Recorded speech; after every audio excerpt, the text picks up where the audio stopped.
Bonjour à toutes et à tous, merci de votre fidélité à l'Arche de l'Histoire. Cette semaine, je vous propose d'aborder la vie d'un grand romancier catholique, d'un grand romancier du XXe siècle, et un romancier qui va nous faire beaucoup voyager puisque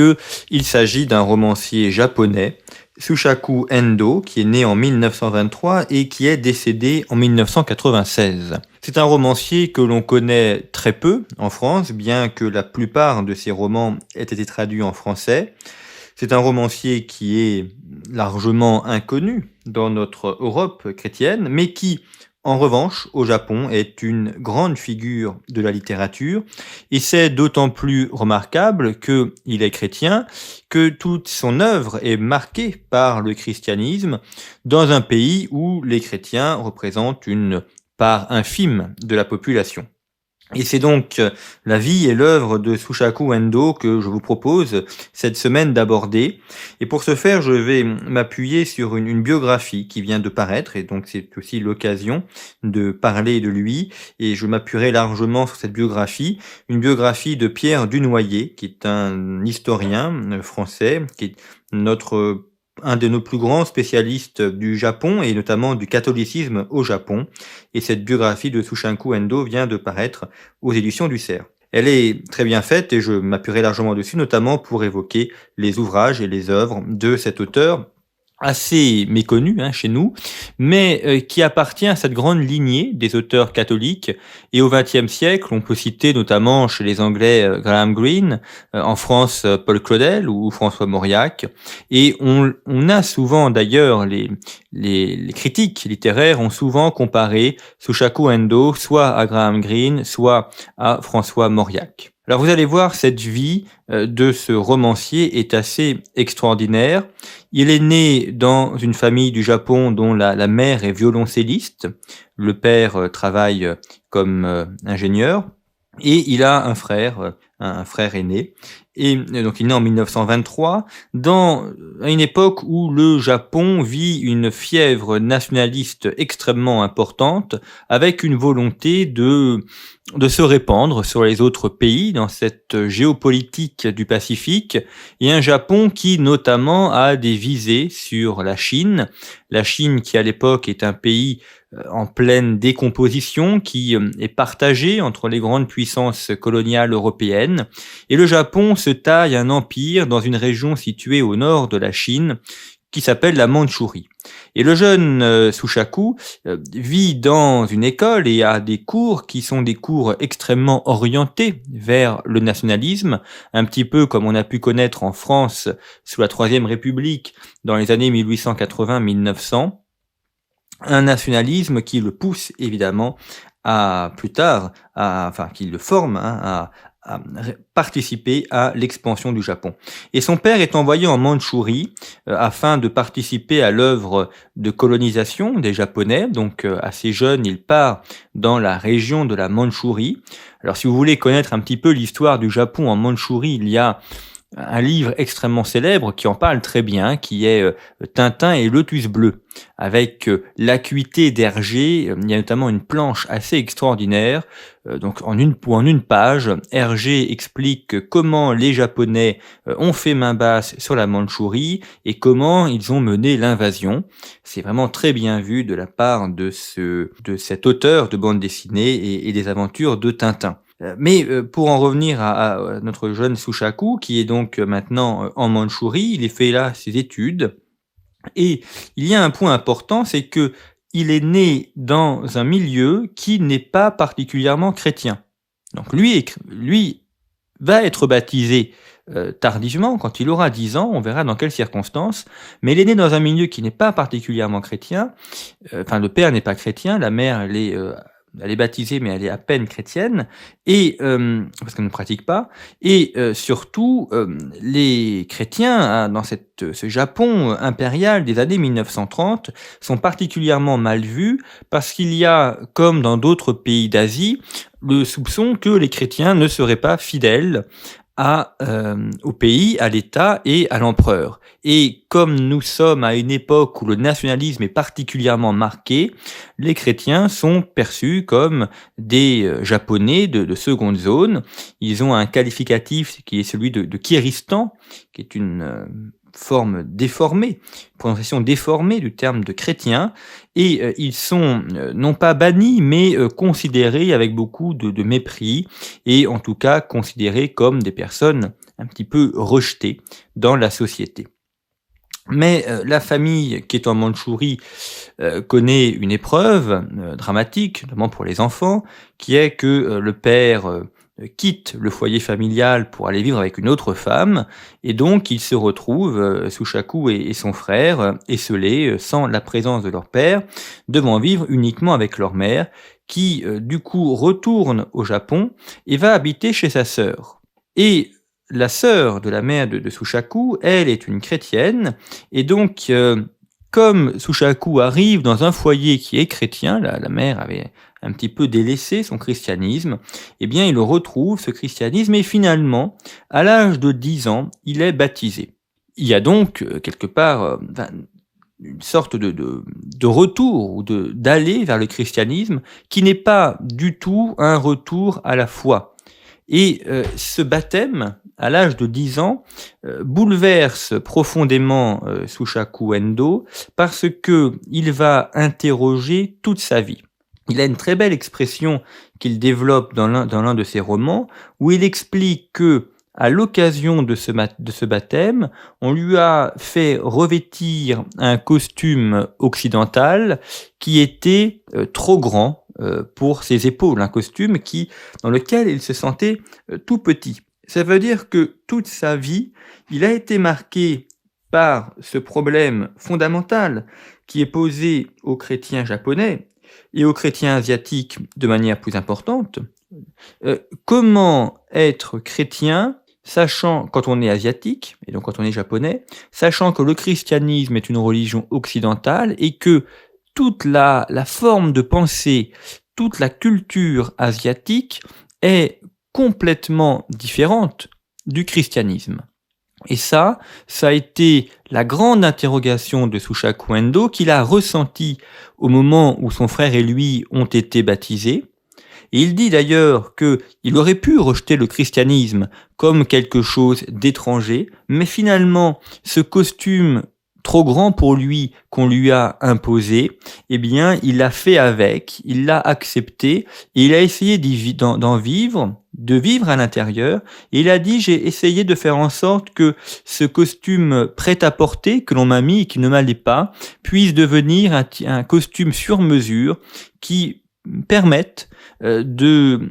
faire de moi un chrétien japonais, c'est-à-dire quelqu'un qui suit pleinement le Christ et qui en même temps reste fidèle à la culture japonaise. Et ça, c'est l'interrogation de toute sa vie et ça traverse l'ensemble de ses œuvres parce que Sushaku ne va pas être écrivain dès le début, il fait des études de lettres à l'université, mais il le fait à un moment donné où le Japon est en guerre, donc il est mobilisé, donc ses études sont interrompues. En plus, il est un élève plutôt médiocre, voire mauvais, si bien qu'il va redoubler, qu'il doit changer d'établissement. Et en plus, c'est quelqu'un qui a une santé extrêmement fragile, qui souffre d'une sorte de pneumonie un peu perpétuelle et durant toute sa vie, il fait de très longs séjours à l'hôpital, notamment dans les années 60 où il a passé quasiment 3 ans à l'hôpital pour subir différentes interventions chirurgicales et il est extrêmement gêné par ses blessures, par cette difficulté à avoir une vie qui soit une vie normale, pourrait-on dire, puisque il fait de très nombreux passages à l'hôpital. Mais au cours de ses échecs en tant qu'écolier, en tant qu'étudiant, dans ses passages à l'hôpital, eh bien, ça lui permet aussi de se rapprocher de Dieu. Il peut méditer aussi sur le sens de la souffrance. Et finalement, il va comprendre que sa vocation est d'être un écrivain.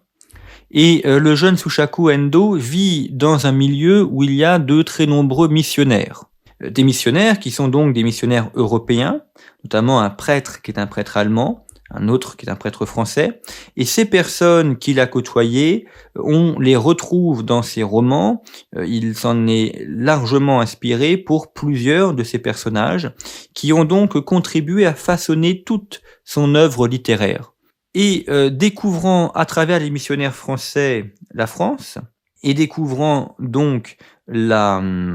culture française, eh bien, il se décide à faire un voyage en France et donc il quitte le Japon. Nous sommes dans les années 1950. Il quitte le Japon, il fait, un voyage qui dure plusieurs mois où il arrive à Marseille et où il est accueilli par un prêtre qui vient de Lyon, un prêtre qui, souhaitait, partir pour être missionnaire au Japon et qui finalement apprenant qu'il y a un jeune, enfin ils sont 3, 3 Japonais arrivés, apprenant qu'il y a ces 3 Japonais qui débarquent à Marseille, ben il se dit que puisqu'il n'a pas pu aller au Japon, le Japon vient à lui et donc il les prend sous sa tutelle et Sushaku peut ainsi,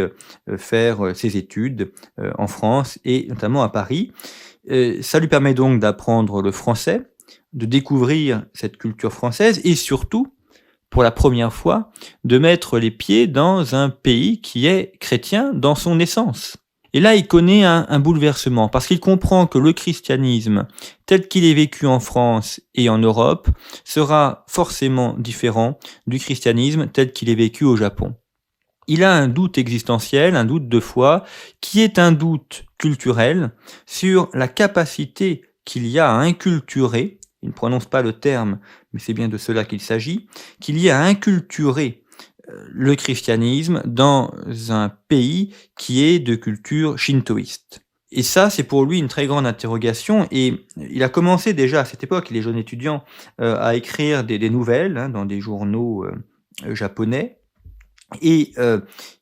ça va profondément irriguer son œuvre. Alors malheureusement, il doit écourter son séjour en France parce qu'il tombe malade, et donc il se fait soigner, et puis après il rentre au Japon, toujours ces maladies qui le poursuivent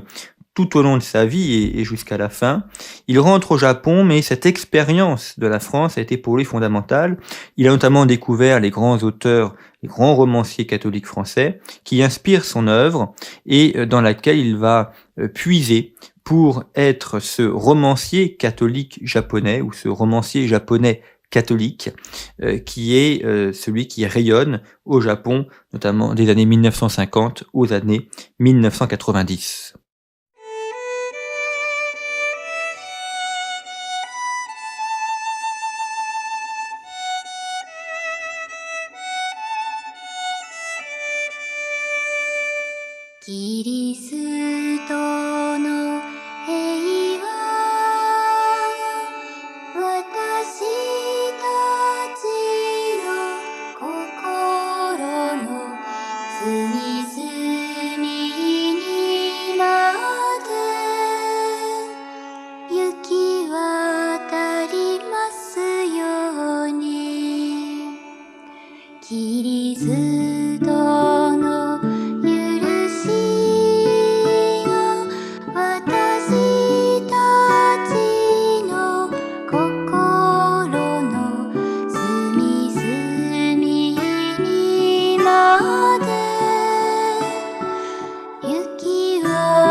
Vous êtes sur Radio Espérance, émission L'Arche de l'Histoire, présentée par Jean-Baptiste Noé.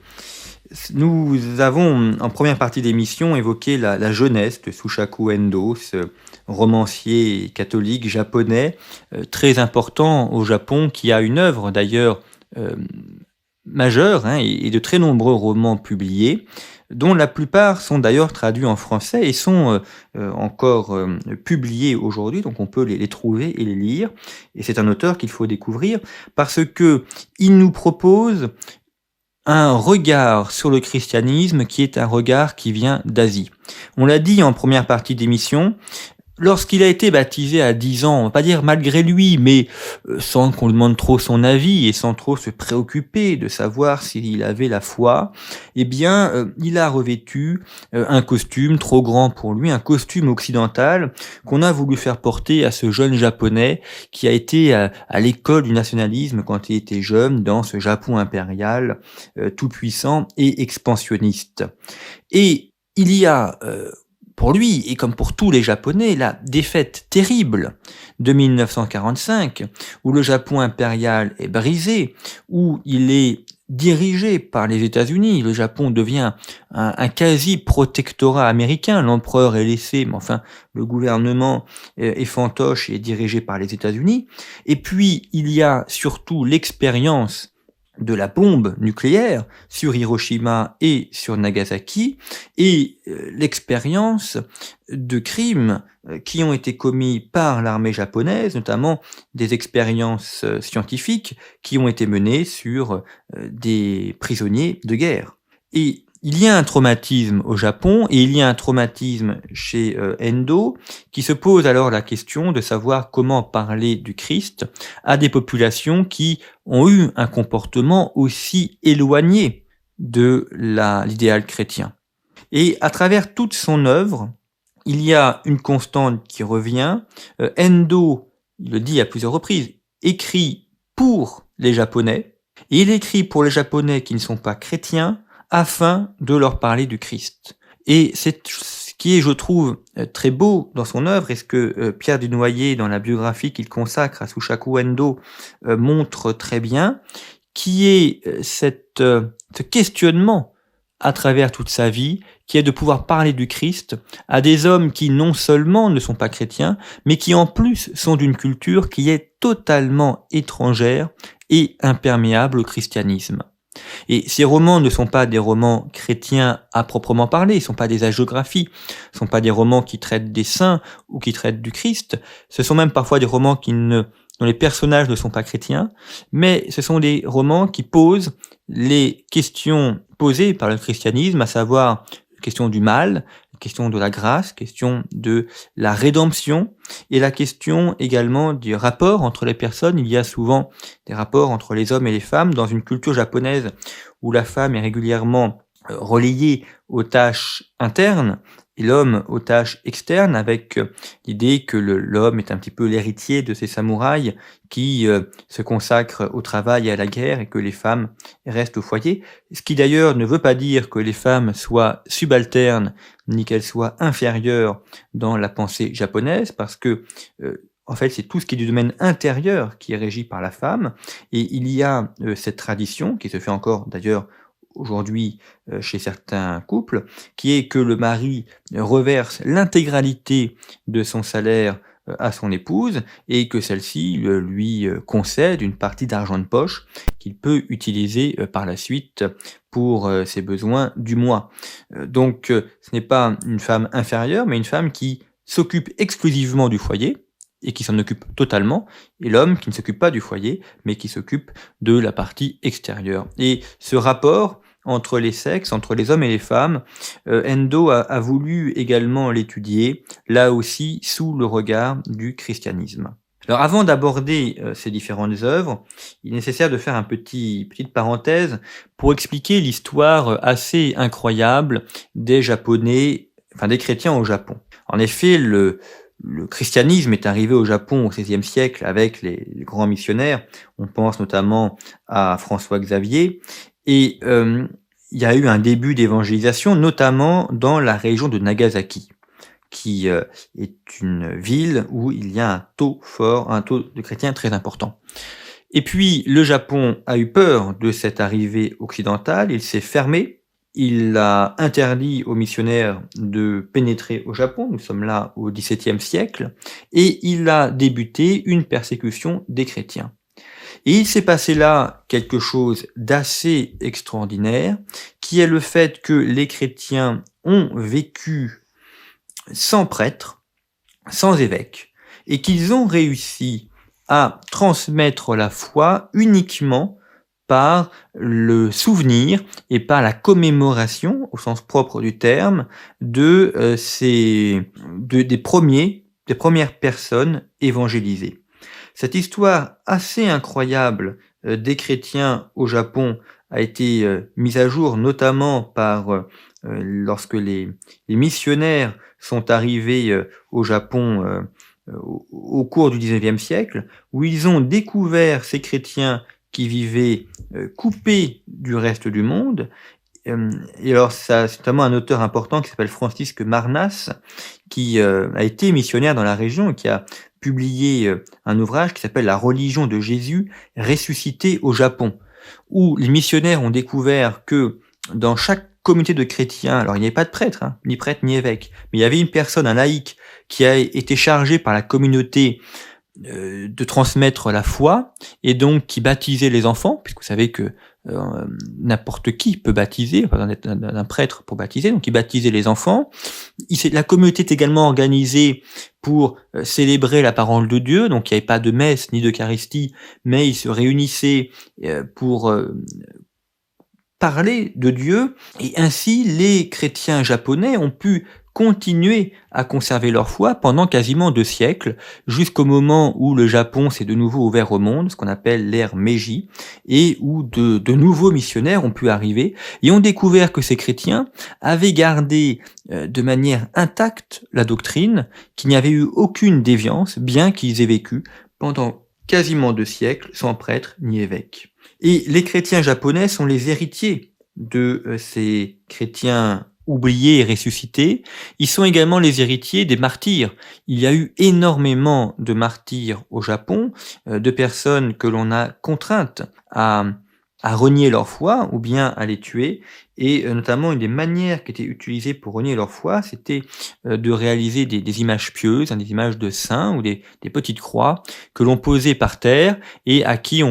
sur lesquelles on demandait aux chrétiens de marcher sous la menace, sinon de les exécuter. Et on comprend là le dilemme très important des chrétiens qui avaient le choix entre la mort,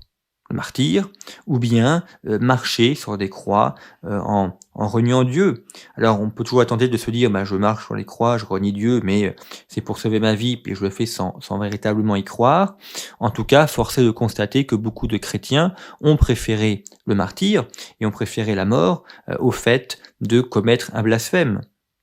Et Sushaku Endo, bien que baptisé à 10 ans, et bien que n'étant pas un des héritiers de ces chrétiens cachés de Nagasaki, porte sur lui l'histoire de ce peuple chrétien au Japon. Dans ses romans, il va notamment essayer d'aborder la question du péché et la question du remords, dans une culture japonaise où le remords est quasiment inexistant. Et notamment le remords dans le fait que les personnes puissent être abandonnées. Il y a un très beau roman de Endo qui s'appelle La fille que j'ai abandonnée, qui parle en fait d'une jeune fille qui s'appelle Mitsu, qui est une fille charmante mais un petit peu naïve, et qui tombe amoureuse d'un jeune japonais, et ce japonais l'amène dans un hôtel un petit peu de seconde gamme pour y passer la nuit, et finalement, alors que Mitsu pense que elle va pouvoir faire sa vie avec cet homme, eh bien il l'abandonne. Il l'abandonne, et puis il l'oublie, et puis il se marie avec une autre personne, il a des enfants, et il mène sa vie. Et il mène sa vie, mais le souvenir de cette jeune fille ne l'abandonne jamais complètement, et cette jeune fille qui a été bouleversée par le fait d'être abandonnée par cet homme, tombe malade, est amenée dans un hôpital qui est tenu par des religieuses japonaises, et elle va finalement rester dans cet hôpital une fois qu'elle est guérie, comme aide-soignante, et elle meurt plusieurs années après, en écrivant une lettre où elle demande à ce que la lettre parvienne à l'homme qui l'a abandonnée, afin qu'il sache que celle-ci a pensé à lui toute sa vie. Et cet homme qui n'avait jamais complètement oublié cette jeune fille reçoit cette lettre et est bouleversé par cette lettre, ce qui permet à Endo d'évoquer notamment la question du dévouement de ces religieuses, car il y a énormément de religieuses au Japon, dans une proportion qui est beaucoup plus importante que celles des autres pays, et ce qui permet également d'évoquer la question de l'abandon des femmes, de l'amour, du véritable sens de l'amour et du sens du pardon également. Un autre roman très intéressant de Endo, c'est un roman où, alors là, il s'est largement inspiré de ce qu'il a connu pendant la guerre, un roman qui s'appelle La mer et le poison. Et donc, ça retrace l'histoire d'un jeune médecin, qui est un médecin brillant, qui travaille dans les hôpitaux militaires, qui soigne des gens, et à qui on demande, à un moment donné, de faire des expériences sur les prisonniers militaires. Et dans ces expériences, il y a notamment des vivisections, le but étant de voir combien de temps un corps peut résister à un traumatisme important. Donc, par exemple, il s'agit d'injecter de l'eau de mer dans les veines de la personne pour voir au bout de combien de temps elle meurt. Alors, ça, évidemment, c'est horrible, et ce sont des expériences qui ont été menées par les Japonais sur les victimes de guerre. Et Endo peint ainsi le traumatisme de cette personne qui, sans être chrétienne, se pose quand même la question du mal, du remords, et qui est tourmentée pour savoir si elle doit mener ce type d'expérience afin de progresser dans la hiérarchie et d'être mieux reconnue, ou bien si au contraire elle doit les rejeter. Et finalement, le personnage se livre à ces expériences, mais ce faisant, il est pris dans un remords très important en se demandant comment il pourra revivre, comment il pourra se regarder maintenant qu'il a commis ces crimes absolument abominables. Voilà pour deux grands romans de Sushaku Endo, La mer et le poison, La jeune fille abandonnée. La plupart de ces romans sont traduits en français, on l'a dit. Endo connaît un grave accident de santé en 1995, un de plus. Il est paralysé, il se retrouve incapable d'écrire, lui-même qui a consacré toute sa vie à l'écriture en dépit de ses nombreuses maladies. Et finalement, il décède en 1996 avec une œuvre qui est achevée et avec, il est vrai, à travers tous ses romans, une manière de parler du christianisme à des Japonais qui ne sont pas chrétiens, ce qu'il a voulu faire et ce qui a été l'objectif premier de sa vie tout au long de sa longue vie de romancier et d'écrivain.